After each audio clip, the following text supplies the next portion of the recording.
You guys ready? 1, 2, 3, 1, 2, 3.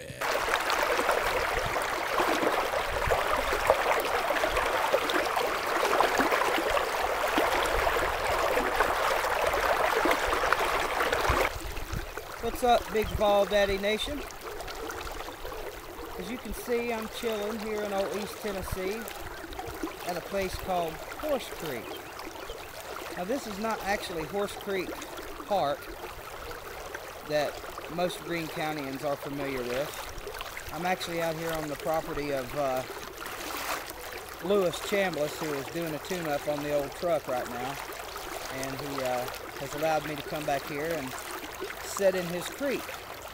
Now if you're wondering why on an 80+ degree day I don't have my feet submerged in the water all the time, it's because this water is about 50 degrees year round. I'm going to talk just a little bit today about the Tennessee Volunteers and the Arizona Cardinals. This upcoming season has disaster written all over it for both teams. But myself, being the eternal optimist when it comes to football, don't see it that way, at least for my Cardinals. Of course, in the NFL, free agency and the draft allows you to potentially fix any off-season problems that have occurred, acquisitions, trades, free agency, you know, this whole tendering bullshit. It's the time of year when the movers and shakers in the NFL get shit done, and historically for the Cardinals, this is the time of year when they crumble and pull some really bonehead moves. Myself and Cattle Dog and RTL and My Mind is Free, Raw as Jericho and Phoenix Suns, we happen to think differently. I think the Cardinals are going to do the right things this offseason to get us back into the playoffs next year. As for my Tennessee Volunteers, well, I think most Tennessee fans are realistic enough to know that this is going to be more than likely a long year. In fact, this year has the potential to be the worst year ever in the history of Tennessee football. I don't really see that happening. You know, I think we can get bowl eligible this year. I don't think that's out of the realm of possibility. And with a few breaks here and there, you know, we might even be able to pick up 7 or 8 wins. Anything above 8 wins this season, in my opinion, would be one of the best coaching jobs in the history of any level of football. Quarterback, who's it going to be, guys? Is it going to be Picnic? Is it going to be Tyler Bray? Is it going to be Matt Sims? Or is Nash Nance going to come in and shock the world and take the job? Who knows? Is Derek Rogers going to come in and be a world beater? Who knows? Who's going to block for whoever takes the snaps? Who's the quarterback going to be handing the ball off to? Is it going to be Torrin Poole? Is it going to be David Oku? Is it going to be Tony Williams? Hey, or even is it going to be friggin' Bryce Brown doing about face and decide to come back? Personally, I hope Bryce is done and gone, and we can get this whole Bryce Brown bullshit behind us. I'm ready to move on past this. And I'm going to tell you what, man, if I owned this land right here, this place back in here would be something special, let me tell you. And I was just talking to Lewis. He was telling me some of the plans he has for this place out here. He just hasn't gotten around to doing it yet. But it has a world of potential. I mean, this is just awesome. Good trout fishing here in Horse Creek if you can find the right holes. And I'd say there's probably some good grampus seining in here too. Yeah, look that one up if you don't know what I'm talking about. Grampus seining. Helgramites.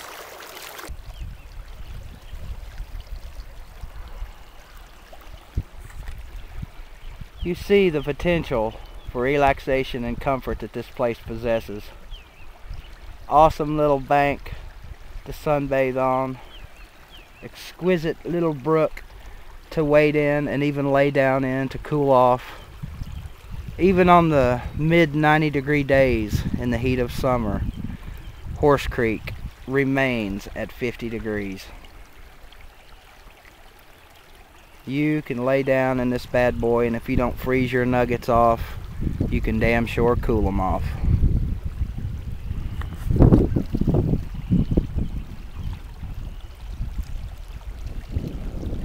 Things you do not see in Chicago, New York City, Los Angeles, Houston, downtown Atlanta.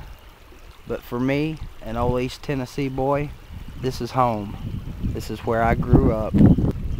Right here in the good old heart of East Tennessee. Beautiful place filled with some beautiful characters, some beautiful people, and some of the best scenery that God gave us to witness. As some of you guys may or may not know, I grew up on a farm up until I was about 9 years old. We had cows and chickens and pigs and tobacco, and for a little while there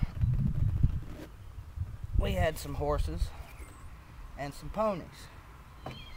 And I remember standing back there in that freezing ass cold creek reminded me of a time when we had some horses and one of them was foundering.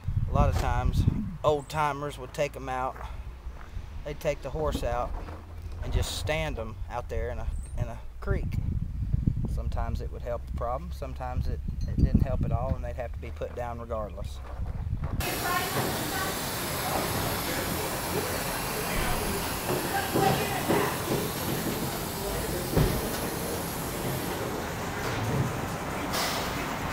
Old Russell going along for the up-down ride. Well, 96, yes sir.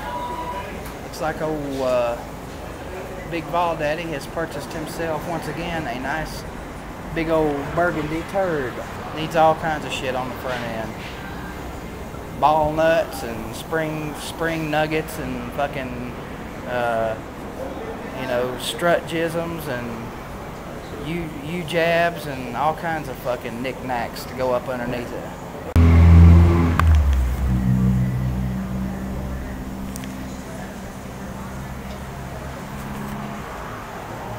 You know, I started not to even mention this truck needing work. Look at that. That's a pretty motherfucker, ain't it? That is a beautiful goddamn truck.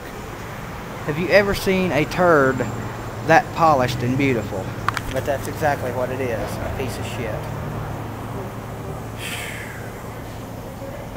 Folks, take a lesson from old Big Ball Daddy.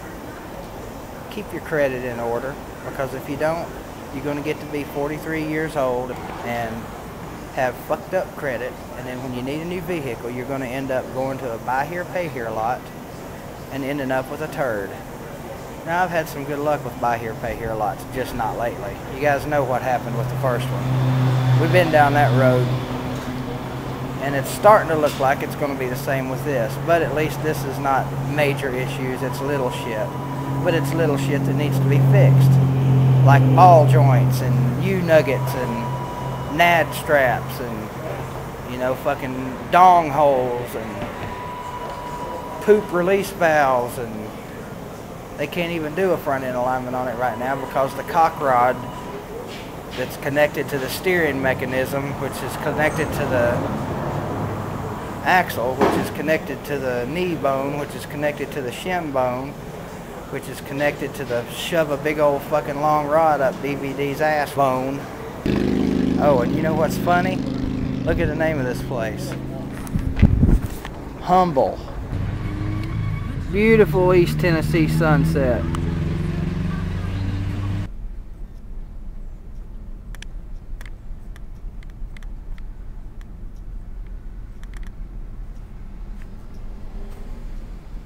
See you later! I searched and searched, but they weren't there. Somebody took my teeth with teeth I bought and paid for just last winter. Somebody took my teeth.